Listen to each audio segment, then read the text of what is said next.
भयानक बारिश के बीच रात के समय सड़क पर एक जीप एक बाइक का पीछा कर रही थी। बाइक पर दो लोग बैठे हुए थे। अचानक बाइक चलाने वाले ने बाइक कच्चे रास्ते की ओर मोड़ दी। बाइक के पीछे बैठी हुई लड़की बोली, अशोक, तुमने बाइक कच्चे रास्ते की ओर क्यों मोड़ दी? बाइक में तेल खत्म होने को है और पुलिस हमारे पीछे है निधि, इसीलिए मैंने बाइक को कच्चे रास्ते की ओर मोड़ लिया, क्योंकि पुलिस जीप को कच्चे रास्ते की ओर लेकर नहीं आएगी। तुम सही कह रहे हो। बारिश भी तेज है और रात भी हो चुकी है और यहाँ घने जंगल के अलावा कुछ भी नजर नहीं आ रहा। तभी अशोक की नजर एक बहुत पुराने बने हुए बंगले पर पड़ी। वो सामने देखो, एक बहुत पुराना बंगला बना हुआ है। आज रात हम इस बंगले के अंदर छुप जाते हैं और सुबह मनाली छोड़कर भाग जाएंगे।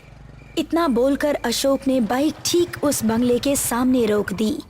अशोक और निधि बाइक से नीचे उतर गए। दरअसल वो दोनों चोर थे और एक ज्वेलरी की दुकान पर ज्वेलरी चोरी करके भाग रहे थे कि तभी पुलिस उनके पीछे पड़ गई।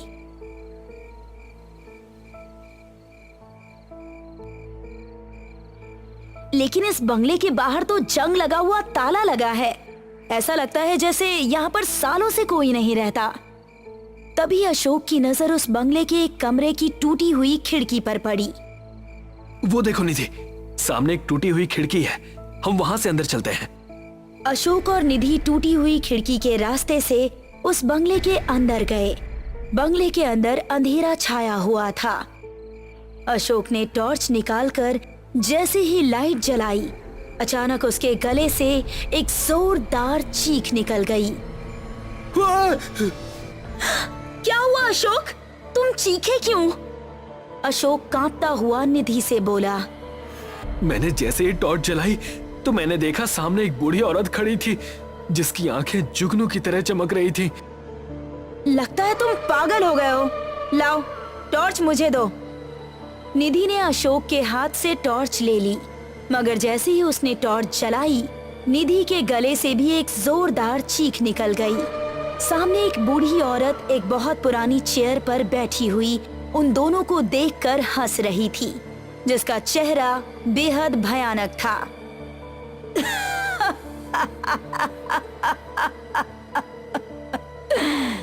Welcome to my home, your horror granny's home.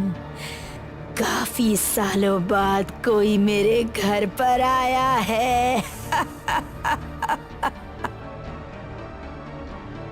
इतना बोलकर वो बूढ़ी भयानक औरत बिजली की रफ्तार से दोनों के बिल्कुल नजदीक आ गई। निधि और अशोक की चीखें उस बंगले के अंदर गूंज गई। इस घटना के 6 महीने बाद पूजा किचन में खाना बनाने में व्यस्त थी कि तभी उसका पति नकुल खुश होता हुआ किचन में आकर बोला। क्या कर रही हो पूजा? किचन में क्या किया जाता है नकुल? खाना बनाया जाता है। आज तुम खाना नहीं बनाओगी? क्यों? आज क्या तुम्हारा सबको भूखा मरवाने का प्लान है? आज हम सब बाहर डिनर करने चलेंगे। क्या बात है, बड़े खुश नजर आ रहे हो। पूजा, मेरा ट्रांसफर हो गया है और वो भी मेरी मनपसंद जगह। तुम्हारा मतलब है ऊटी? ये तो बहुत खुशी की बात है। मैं आज ही पैकिंग कर लेती हूँ और दिव्या और गोल्डी को भी बता देती हूँ। अगले दिन नकुल अपने परिवार के साथ ऊटी के जंगल के बीचों बीच बने हुए उस पुराने बंगले के बाहर खड़ा हुआ था। पापा, ये बंगला तो काफी पुराना मालूम पड़ता है। ये बंगला कितना पुराना है, अब ये तो हमें अंदर जाने के बाद ही पता चलेगा। पूजा, तुम कार से बैग निकाल लो। लेकिन तुमने तो कहा था कि हमें इस बंगले के बाहर इस बंगले का नौकर पहले ही मौजूद मिलेगा। बताया तो मुझे यही गया था, लेकिन यहाँ मुझे नजर तो कोई नहीं आ रहा। नकुल ने इतना कहा ही था। मुझे आने में थोड़ी देर हो गई। क्या तुम इस बंगले की देखभाल करते हो? हाँ साहब। क्या नाम है तुम्हारा? मेरा नाम रामू है। इतना बोलकर रामू बैग लेकर उस बंगले के अंदर चला गया। बंगला अंदर से काफी पुराना था, लेकिन काफी सुंदर बना हुआ था। आप सभी बहुत थके हुए मालूम पड़ते हैं। मैं आप सबके लिए खाने का इंतजाम करता हूँ। रात को नकुल अपनी पत्नी पूजा के साथ एक कमरे में चला गया। गोल्डी दिव्या के साथ सो गया। करीब आधी रात के समय अचानक गोल्डी चौंक कर उठ गया।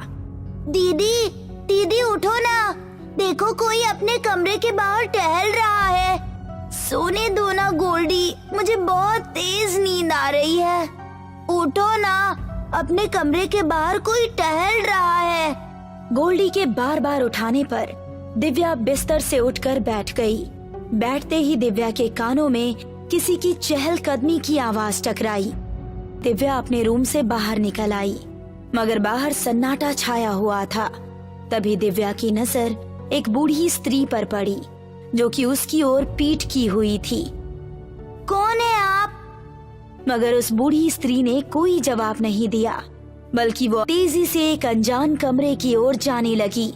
मेरी बात का जवाब तो दीजिए, कौन है आप? इतना बोलकर दिव्या उस बूढ़ी स्त्री के पीछे पीछे जाने लगी। दिव्या ने देखा कि वो बूढ़ी स्त्री एक कमरे के अंदर घुस गई। दिव्या फुर्ती से उस कमरे में चली गई।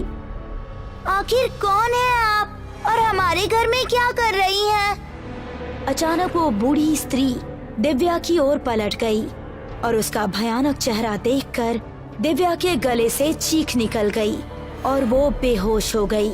दिव्या की चीख सुनकर नकुल और पूजा दौड़ते हुए वहाँ पर आ गए। क्या हुआ दिव्या? दिव्या! ये तो बेहोश हो गई पूजा, लेकिन आखिर ये इस कमरे के बाहर कर क्या रही है? और यहाँ का नौकर रामू भी मौजूद नहीं है। अजीब नौकर है जो रात के समय इस घर में सोता ही नहीं, बस दिन के समय ही आता है। अब दिव्या को उठाने में मेरी मदद करो, इसे इसके कमरे में लेकर चलते हैं। नकुल और पूजा दिव्या को उसके कमरे तक ले गए। दिव्या होश में आ गई। दिव्या, क्या हुआ था? तुम चीखी क्यों थी? मम्मी, यहाँ से जल्दी चलिए, इस घर में कोई है। क्या बकवास कर रही हो तुम? मैं झूठ नहीं बोल रही पापा। कुछ देर पहले एक बूढ़ी औरत हाथ में डंडा लिए हुए इस घर में टहल रही थी। मैं उसका पीछा करते करते उसके कमरे तक चली गई और जैसे ही उसने पीछे पलटकर देखा तो उसका भयानक चेहरा देखकर मैं डर से बेहोश हो गई। बेवकूफ हो गई हो क्या? तुम हमें कमरे के अंदर बेहोश नहीं मिली, बल्कि कमरे के बाहर बेहोश मिली। तभी गोल्डी, जो कि बहुत डरा हुआ था, उसने अपने पापा की ओर देखकर कहा, पापा, दीदी सही बोल रही है। मैंने ही दीदी को उठाया था, मगर मैंने दीदी को ये नहीं बताया था कि मैंने चुपके से बाहर एक ग्रैनी जैसी दिखने वाली ओल्ड लेडी को टहलते हुए देखा था। बकवास बंद करो गोल्डी। कितनी बार कहा है कि YouTube पर उल्टे सीधे वीडियोस मत देखा करो।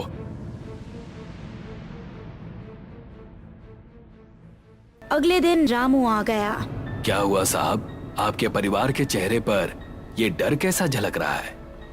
क्योंकि ये सब पागल हो गए हैं। ये मेरी बेटी दिव्या 17 साल की हो गई है, पर अभी भी इसे एक बूढ़ी ग्रैनी दिखाई देती है। पागल हो गए हैं ये सब। नकुल की बात सुनकर रामू का चेहरा डर से पीला पड़ गया। क्या आपकी बेटी ने उस ग्रैनी को देखा है? तभी गोल्डी रामू से बोला, कल रात मैंने भी देखा था। रामू नकुल से बोला, मेरा कहा मानिए साहब जी, अभी और इसी वक्त अपने परिवार को लेकर शहर चले जाइए। बकवास बंद करो। इस तरह से बातें करके बच्चों को और मत डराओ। मैं ऑफिस जा रहा हूँ। आज मेरा ऑफिस का पहला दिन है और मैं अपना मूड खराब नहीं करना चाहता। साहब, इस पुराने बंगले के अंदर एक शैतान ग्रैनी का राज है। कहते हैं बरसों पहले ये बंगला उसी ने बनवाया था। वो रात के समय किसी भी अजनबी को अपने घर पर पसंद नहीं करती। उसने कल आपको चेतावनी दी है यहाँ से जाने की। आप अभी इसी समय यहाँ से चले जाइए। बकवास बंद करो रामू, मैं इन बातों पर विश्वास नहीं करता। नकुल अपनी कार से अपने ऑफिस चला गया। नकुल एक फॉरेस्ट ऑफिसर था। ऑफिस में एक दूसरा फॉरेस्ट ऑफिसर एक इंस्पेक्टर के साथ था। नकुल को देखकर वो खुश होता हुआ बोला, आइए, लगता है आप ही नकुल जी हैं। अपने ऑफिस में आपका स्वागत है। Thank you. ये इस इलाके के इंचार्ज इंस्पेक्टर सूरज हैं। अभी से इनसे जान पहचान बढ़ा लीजिए, आगे जाकर आपको इनकी मदद की बहुत ज्यादा जरूरत पड़ेगी। नकुल मुस्कुराकर कुर्सी पर बैठ गया। अचानक इंस्पेक्टर नकुल से बोला, वैसे सरकार ने आपको कोई बंगला तो दिया होगा ना? हाँ दिया है ना। यहाँ से करीब 10 किलोमीटर दूर जंगल में जो पुराना बंगला है ना, वही दिया है। नकुल की बात सुनकर इंस्पेक्टर और उस ऑफिसर के चेहरे पर डर और दहशत के साए लहराने लगे। क्या हुआ? आप दोनों तो ऐसे डर गए जैसे कि मैंने किसी भूत बंगले का नाम ले लिया हो। देखो, मैं तुमसे कहना तो नहीं चाहता, लेकिन अगर तुम अपने परिवार की सलामती चाहते हो तो अभी और इसी वक्त उस बंगले को खाली कर दो। क्यों भाई, उस बंगले में ऐसा क्या है? उस बंगले में एक ग्रैनी की आत्मा रहती है। पहले मैं भी इन सब बातों पर यकीन नहीं करता था, लेकिन 6 महीने पहले मैं 2 चोरों का पीछा कर रहा था। अचानक उन चोरों ने अपनी बाइक कच्चे रास्ते की ओर मोड़ ली और लापता हो गए। सुबह मुझे उन दोनों की बाइक उसी बंगले के बाहर खड़ी मिली जिस बंगले में तुम रुके हुए हो। हमने बंगले के अंदर छानबीन की तो हमें उन दोनों की लाशें बहुत बुरी अवस्था में मिली। उनके शरीर से खून की एक एक बूंद तक निचोड़ ली गई थी। वो बंगला बहुत पुराना है। कहते हैं कि उस बंगले में आज से 100 वर्ष पूर्व एक अंग्रेज अपने परिवार के साथ रहा करता था। वो बंगला उस अंग्रेज की माँ ने बनवाया था। उसकी माँ अपनी पोती से बहुत प्यार करती थी, मगर वो अंग्रेज उस बंगले को बेचना चाहता था। मगर उसकी माँ उस बंगले को नहीं बेचना चाहती थी, क्योंकि उस बंगले में उसके परिवार की यादें बसी हुई थी। एक दिन वो अंग्रेज अपनी माँ को छोड़कर अपने परिवार के साथ वहां से चला गया। वो बूढ़ी औरत अकेली रह गई। कहते हैं जब वो सालों बाद अपने घर पर लौटा तो उसकी माँ ने उसका दरवाजे पर स्वागत किया, मगर बड़ी ही भयानक शक्ल में और बड़ी ही बेदर्दी से उसने अपनी पोती, अपने बेटे और अपनी बहू को मार दिया। लेकिन वो तो अपनी पोती से बहुत ज्यादा प्यार करती थी ना। उन सबके जाने के बाद वो अकेली पड़ गई। अपना अकेलापन दूर करने के लिए वो शैतान की पूजा करने लगी और इस दौरान उसकी मौत हो गई। मरने के बाद वो ग्रैनी पूरी तरह से शैतान बन चुकी थी। तब से रात में उस बंगले में जो भी जाता है वापस नहीं आता। तभी नकुल के मोबाइल की घंटी बज उठी। फोन नकुल की पत्नी पूजा का था। हेलो पूजा, क्या हुआ? तुम जल्दी से घर आ जाओ नकुल। गोल्डी और दिव्या कहीं नहीं मिल रहे। बस उनके चीखने की आवाजें आ रही है। तुम चिंता मत करो पूजा, मैं अभी आता हूँ। मैं भी तुम्हारे साथ चलता हूँ नकुल। नकुल इंस्पेक्टर के साथ सीधे अपने घर पर आ गया। घर के बाहर उसकी पत्नी खड़ी हुई थी। बच्चे कहाँ हैं पूजा? बच्चे अंदर हैं, लेकिन कहीं मिल नहीं रहे हैं। नकुल, बच्चे सही कह रहे थे। मैंने बड़ी भयानक बूढ़ी औरत को देखा जो हथौड़ा पकड़े हुए मुझे घूरे जा रही थी। नकुल पूजा को लेकर इंस्पेक्टर के साथ बंगले के अंदर घुस गया। बंगले के अंदर खूब अंधेरा फैला हुआ था। तभी 2 चमकती हुई आंखें नकुल को दिखाई पड़ी और अचानक लाइट आ गई। सामने का दृश्य देखकर नकुल की आंखें डर से फटी की फटी रह गई। उसके सामने उसके बेटे और बेटी की लाशें कटी फटी हालत में पड़ी हुई थी और सामने बेहद भयानक दिखने वाली बूढ़ी औरत हाथ में हथौड़ा पकड़े हुए खड़ी हुई उन सबको घूर रही थी। यही वो शैतान ग्रैनी है नकुल, अपनी जान बचाकर भागो। इतना बोलकर इंस्पेक्टर वहां से भाग गया। अचानक ग्रैनी हथौड़ा लेकर बिजली की रफ्तार से नकुल और पूजा के सामने आ गई। नकुल और पूजा की चीखें सन्नाटे को चीर गईं। अगले दिन उन चारों की लाशें कटी फटी अवस्था में मिली। शायद उस ग्रैनी की आत्मा नहीं चाहती कि कोई भी रात में उसे तंग करे। रवि की ग्रेटर नोएडा में नई जॉब लगी थी। उसके कॉलेज के 2 दोस्त भी इसी शहर में जॉब करते थे। कंपनी की तरफ से उसको एक घर प्रोवाइड किया गया था। ये घर शहर से काफी दूर एक सुनसान इलाके में था। रवि ने घर में थोड़ा सेटअप किया और फिर डिनर में ऑमलेट बनाकर खाया। फिर उसको प्यास लगी तो उसने पानी पीने के लिए फ्रिज खोला। अरे एक बोतल भी नहीं है इसमें तो। कहकर उसने वॉश बेसिन का नल खोला तो उसमें भी पानी नहीं आ रहा था। शिट यार, इतनी प्यास लग रही है और यहाँ पानी का जरा भी इंतजाम नहीं है।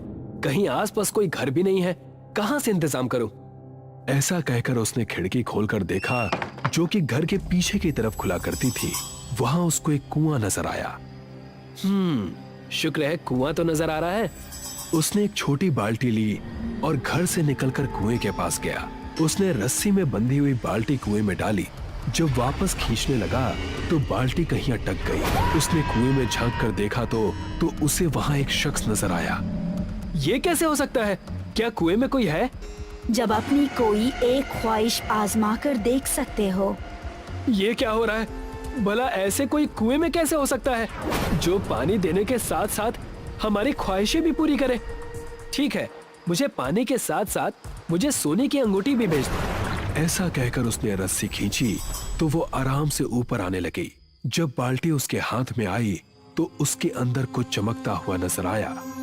ये क्या है? उसने हाथ डालकर उसे निकाल कर देखा तो ये एक सोने की अंगूठी थी। Oh my God, how is it possible? अब तक रवि समझ रहा था कि कोई उसके साथ मजाक कर रहा है, लेकिन अपने हाथ में पकड़ी चमचमाती अंगूठी को देखकर अब उसकी आंखें चौंधिया आ गई थी। खैर उसने पानी पिया और फिर वापस अपने घर को पहुंचा। सुबह उठकर जब वो ऑफिस के लिए निकल रहा था तो एक बार उसने खिड़की खोलकर कुएं को देखना चाहा, लेकिन अब वहां कोई कुआं नहीं था। ये सब हो क्या रहा है? क्या यहाँ कोई कुआं था ही नहीं? कहीं रात में मैंने कोई सपना तो नहीं देखा? तभी उसका ध्यान हाथ में पहनी हुई अंगूठी पर पड़ा। उसको यकीन हुआ कि रात को उसने जो भी देखा वो सपना नहीं था। मुझे इस बारे में ज्यादा सोचना नहीं चाहिए। ऑफिस का पहला दिन है, जल्दी से निकलता हूँ। वो तैयार होकर ऑफिस के लिए निकल गया।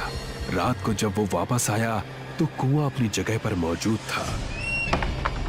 ये कुआं तो मायावी लगता है। शायद इसी वजह से दिन में गायब हो जाता है।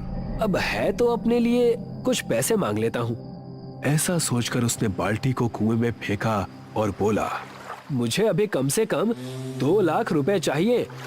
ऐसा कहकर उसने बाल्टी को वापस खींचा तो उसके अंदर उसको प्लास्टिक बैग में लिपटा एक पार्सल नजर आया। उसमें नोटों की मोटी मोटी गड्डियां थी। अगले दिन रवि जब ऑफिस से घर आया तो उसके मोबाइल पर निशा का कॉल आया। रवि, कैसे हो तुम? मैं अच्छा हूँ। तुम कई दिनों से नोएडा आ चुके हो और अपने कॉलेज के दोस्तों से मिलने की जरा भी कोशिश नहीं की। नहीं नहीं, ऐसा नहीं है यार। शिफ्टिंग में लगा था ना, तो बस। तो ठीक है, अब तो फ्री हो ना? हाँ, कल मिलते हैं। ठीक है, कल ऑफिस के बाद मैं और पारुल दोनों तुमको कॉफी शॉप पे मिलते हैं, ठीक है? हाँ जरूर। इतने सालों बाद निशा और पारुल से मिल रहा हूँ, कोई अच्छा सा गिफ्ट तो होना ही चाहिए। वो घर से निकलकर कुएं के पास पहुंचा। फिर उसने बाल्टी उसके अंदर डाली और जब खींचने लगा तो वो फिर से अटक गई। मुझे आज एक अच्छा सा सोने का नेकलेस और एक ब्रेसलेट चाहिए। ऐसा बोलकर उसने बाल्टी को ऊपर खींचा तो पानी के साथ साथ सोने का एक भारी भरकम नेकलेस और ब्रेसलेट भी ऊपर आ गया। अरे वाह! रवि बहुत खुश हुआ और उसे लेकर घर पहुंचा। अगले दिन ऑफिस के बाद वो निशा और पारुल से मिला। इतने दिनों बाद कॉलेज की यादें ताजा करके मजा ही आ गया यार। हाँ यार, ऐसा लगता है जैसे कल ही की बात हो, है ना? अरे मैं तो भूल ही गया, मैं तुम दोनों के लिए गिफ्ट्स लेकर आया था। ये कहकर उसने अपने बैग से वो नेकलेस और ब्रेसलेट निकालकर दोनों को एज अ गिफ्ट दे दिए। अरे इसकी क्या जरूरत थी यार, अभी तो तुमको तुम्हारी पहली सैलरी भी नहीं मिली। अरे रख लो। कुछ देर और बातें करने के बाद वो तीनों अपने अपने घर को पहुंच गए। अब ये टाइम 11 बजे का था। निशा ड्रेसिंग टेबल के सामने खड़ी थी। उसने रवि का दिया हुआ नेकलेस पहना हुआ था और आईने में खुद को देख रही थी। तभी उसे अपने पीछे कुछ धुआं सा उठता हुआ नजर आया। उसने जैसे ही पलट कर देखा तो वो धुआं एक आकृति लेने लगा और फिर एक भयानक लड़की के रूप में बदल गया। उस लड़की ने निशा का गला पकड़ा और उसको पीछे की तरफ ऐसा धक्का दिया कि निशा का सर ड्रेसिंग टेबल के आईने को तोड़ता हुआ उसके पार हो गया। निशा की गर्दन कट गई और वो जमीन पर ढेर हो गई।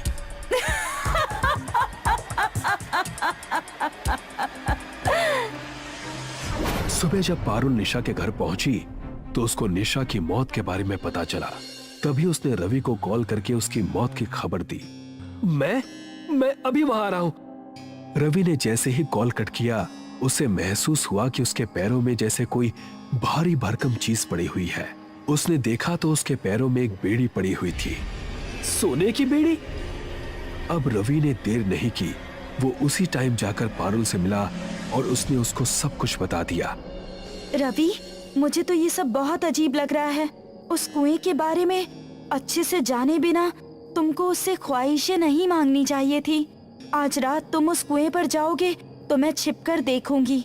तुम उससे पूछना कि इस बेड़ी का तुम्हारे पैरों में आने का क्या मतलब है। रात को रवि कुएं पर पहुंचा और पारुल छिपकर सब कुछ देख रही थी। मुझे बताओ कि तुम कौन हो? मेरे पैरों में ये बेड़ी किस लिए आई है? इस कुएं से तुम अपने फायदे के लिए कुछ भी मांग सकते हो, लेकिन जो भी तुम इस कुएं से मांगोगे उसका इस्तेमाल सिर्फ तुम ही कर सकते हो। अगर तुमने वो चीजें किसी और को दी तो उनको अपनी जिंदगी से हाथ धोना पड़ेगा। इसका मतलब है कि निशा की मौत भी इसी वजह से हुई? हाँ। मुझे कुछ नहीं चाहिए। तुमने आज तक जो कुछ भी मुझे दिया सब वापस ले लो।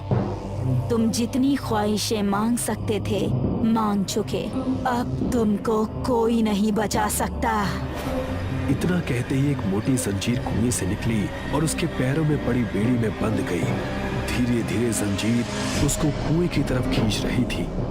मुझे छोड़ दो, मुझे कुछ नहीं चाहिए। अब तुमको कोई नहीं बचा सकता। तुमने जो कुछ भी लिया है, अगर वो सब वापस कुएं में डाल दो तो ही तुम बंधन से मुक्त हो सकते हो। लेकिन अफसोस, ऐसा नहीं होगा। सुबह होने से पहले ये बेड़ियां तुमको कुएं के अंदर ले जाएंगी और उसके बाद तुम हमेशा के लिए मेरे साथ इसी कुएं के अंदर रहोगे। अब पारुल ने देरी नहीं की। वो रवि के घर गई और उसने कबर्ड में रखे हुए पैसों का पैकेट निकाला। वो जैसे ही मुड़ी तो पहले से ही भयानक लड़की पीछे खड़ी थी। तभी पारुल ने अपने हाथ में पहना ब्रेसलेट उतार दिया। ऐसा करते ही वो उससे अलग हो गई। फिर पारुल तेजी से घर से निकलकर कुएं की तरफ भागी। पास ही वो लड़की उसको खा जाने की निगाहों से देख रही थी। उसने रवि की उंगली से अंगूठी उतार ली। पारुल ने देर न करते हुए पैसों का पैकेट, ब्रेसलेट और वो अंगूठी कुएं में फेंक दी। वो बहुत जोरों से चिल्लाई। कुएं से पानी ऊपर उठा, एक भंवर सी आई और उस लड़की को अपने साथ कुएं के अंदर ले गई और सब कुछ शांत हो गया। Thank you Parul. ऐसा कहकर रवि उसके गले लग जाता है।